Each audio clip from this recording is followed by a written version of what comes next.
What's up, YouTube? Strategic Entrepreneur stopping by again.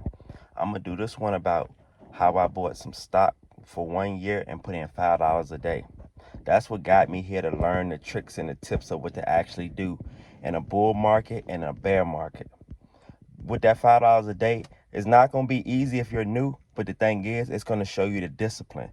Like, I was going to the store every morning, promise you.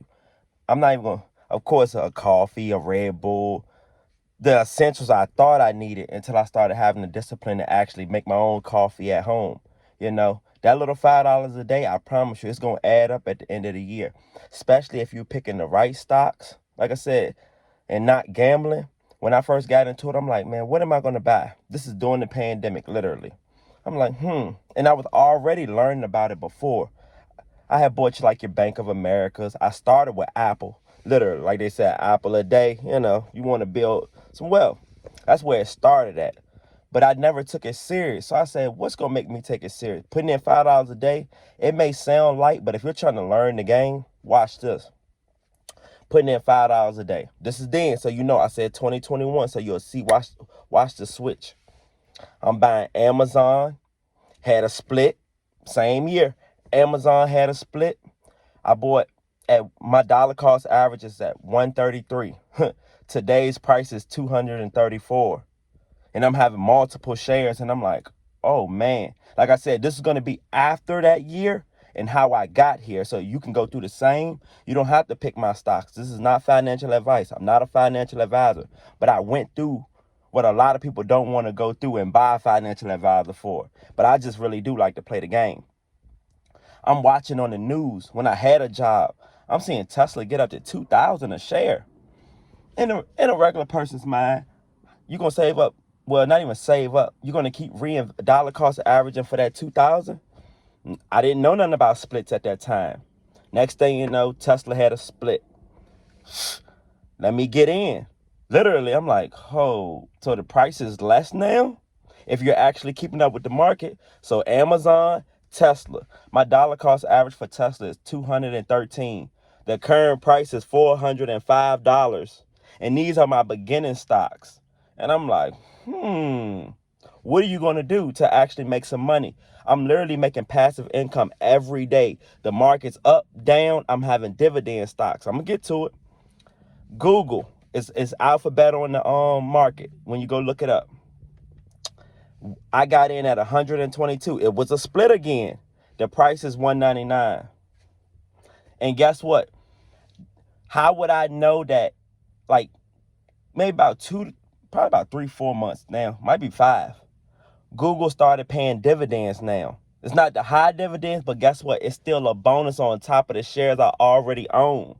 So I caught a split and got the dividends from Google. You can go through these same things, but it's literally been in the market for years at that point to get here. That's why I was like, $5. People think $5 a day is not that much, depending on what you buying. Did Google, Amazon, and Tesla get me rich? No. Are they good investments? Yeah. So I'm going to own them for a long time. Guess what made my most money?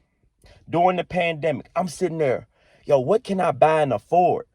It's a stock. If you've been on my channel, you already know how I got here. It's a stock called Carvana. I was doing my research. I'm looking at the all-time highs. I go look at the charts now. It was like 300 and something a share. And I'm a car dealer. So I understood what Carvana was doing.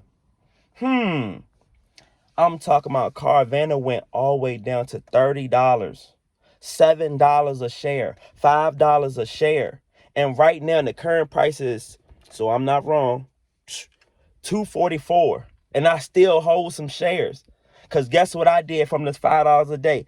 After I figured out, let me sell some profit. I got into NVIDIA, and I didn't even write the numbers down for NVIDIA. If you know, you know. I got into it before the split. I got into NVIDIA when it was 400 something a share. I took some of the Carvana profit, bought a couple shares of NVIDIA. I'm like, hold up. And next thing you know, NVIDIA had a split, literally. And I'm like, they gave us 10 shares for each share we owned. If you don't know what a split is, go do your research. So I had way more shares of Nvidia, then I'm like, hold on, this is all you have to keep doing, playing this game? Of course, Nvidia is so-called down right now, but guess what it says my dollar cost average for Nvidia is? I don't even have to go look at it. $76. So with it being at probably like 125 right now, 120 range, I'm still up. But guess what I did with that Carvana? I held some. Guess what I did? I bought IBM. I'm sitting there doing the research. I'm like, I'm in the dividends more. What am I going to do? IBM gives dividends. Good company. Right now, literally today's date that I'm on, IBM is up 13% in one day. You know how many people complain about IBM? While NVIDIA's and some of these things are struggling because of DeepSeek and this AI situation. IBM is still moving. IBM is in the cloud space. I can name all this stuff. I went and bought IBM, Oracle, Walmart. I owned a stock before when, like I said, my cheapest stock at this time, so I don't get too far ahead of you, it's called Energy Transfer. This is when I knew I was on to something. My dollar cost average for Energy Transfer is $14. The current price right now is not the highest, but it sends me a 6% to 7% dividend. Energy Transfer. Now I'm looking at Wall Street really brag on a dividend stock like Energy Transfer. It's not high, it's not low. And I'm like, but the potential, it can keep going. They're trying to project it at $24. So what am I going to keep doing? Same methods I did to get here. Keep buying more. Keep accumulating. Look at dividends as the bonus. If you're just going to say I'm a dividend investor, that's cool, but I still need growth from these stocks. Every stock that I'm naming has grew. Have I picked some bad stocks? Yes. But guess what? I got out of some of those stocks because I got 2 different stock portfolios. Those bad stocks that I own, I went and bought Microsoft. I didn't even have to write some of that down because it's like, some people don't understand I have 2 portfolios. So when you hear me naming all these stocks, I own them, but it may be like 10 over here and 10 over here. I own stocks. It made me learn, why not buy the top 5% if that's where the profit's at? You wake up and see on the news, TSM. I caught a stock about 6 months to maybe like 8 months ago called Broadcom. Broadcom had a split. It's my dollar cost average for that is like 160. Guess what? It's over 200 and something right now. And I'm just loving because it's like, guess what I sold Broadcom for? I sold Realty Income for Broadcom. If you're a real investor, you understand about Realty Income. But I was like, man, I don't need that right now. It's not growing. Like a stock I got that's a REIT that sends me dividends every 30 days and is growing called Main Street Capital. I owned these stocks years ago. But like I said, I got 2 portfolios, so don't lose what I'm saying. My newest stock in my portfolio, I sold AMD. So y'all understand when I'm catching y'all up on my portfolio if you knew, whatever. Kava. I'm all in on Kava now because I was like, why keep AMD and I own stocks like Micron? I call Micron at $76. And it's still riding up. It's in the 90s right now. And it's been at 106 and went down. And I'm seeing the volatility like, if you put 10 grand in that, like I said, this is not financial advice. You could have turned 10 grand to 40 if it still keeps going up. I literally did a trade option on it this morning for $4,500 and said it was going to be over $90 by next year. Like I said, you go do your research. You go look and see what you want to do in the market. That's the thing about the market. You can control your fate with it. And you look at some of these stocks I'm naming, they're not a big dividend stock, but they still send me a bonus. Like Micron's not a big dividend stock, you know. But one of the stocks now I know that I'm going all in on, Walmart. When I tell people I own Walmart, they already know what I'm saying. But why? Like some people are going to look for stocks like the sleepers. I get it. The SoFis, the SoundHounds. I can name so many so-called sleepers.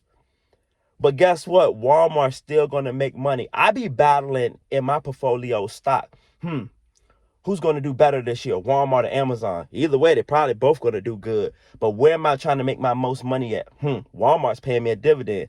Let's actually grow the portfolio and still hold on to Amazon. You see the difference? That's why I don't mind having 2 portfolios. TSM, all these. Home Depot, Coca-Cola was when around the time I bought Apple, like my first beginning stocks. I got Coca-Cola from Warren Buffett.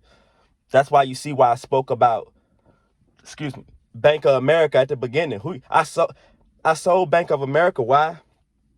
I had to realize what kind of investor I was. I don't like bank stocks. I don't want them. It's not my interest. So me to sell AMD for Kava, I was like, if I just name Micron, IBM, Oracle, like all these tech stocks, I was like, Kava's new. If you want to 10x your money, whatever, you want to 10x your money, that's a new stock. But guess what? I thought about it. I said, one thing about it, Kava's new, and Chipotle, if you know, the Versus. It's a new one, and I can actually ride the wave up since it's being new. So if it ever goes to 500 a share, you're still just going to ride the wave up for being a new stock. Like I said, if you're going to take profit, that's the only time you have won. But if you're a long-term investor like me, I'm not worried about taking profits on Walmart. Like I said, I might take some on Kava. But you got to know what you're doing and be willing to play the game and know the game. A lot of people, man, I just seen it yesterday. Literally, dude was like, I got 4,000 to invest in the market right now. They're naming Teslas, XRP. They're just naming stuff to them. And one thing about it, they're not saying the one thing. Wait to buy low. Like literally, if you could have bought Tesla the other day for 380, why are you buying it at 400 right now? Do you have the patience? Are you in a rush? That's what I learned the difference is going to be with the situation. So until you're willing to go through that and actually go look at what the greats did, that's why I can say Warren Buffett. What he said, rule number 1, don't lose money. Rule number 2, don't forget rule number 1. And that sticks with me forever. Because what are you doing losing money? Why are you, like I said, if I name some of the stocks I used to own, you're going to say, oh, nah. Why would I listen to him? Now listen to what I'm naming now. Now, if I go find your sleepers, like I said, the Kavas, that's a sleeper. If you know, you know. But to get to this, to have the discipline to say $5 a day, that's what got me here. What? And then I was like, let's go from not buying all that stupid stuff in the morning at the store to snack on or whatever you're doing, to let's raise it to $50 a day, $20 a day. That's how you raise your skills. That's how you get to the next level in this game. If you're not going to do that, I promise you won't make it. I promise you, you can go out here and pick. You know how many stocks you can name that don't make it a year that get put off the market? They still may be open in business, but they don't make it. Don't be a part of that. Be a part of the winning crew. Actually go with the winning teams. So like, comment, subscribe. Tell me what you own in your portfolio, how you got here.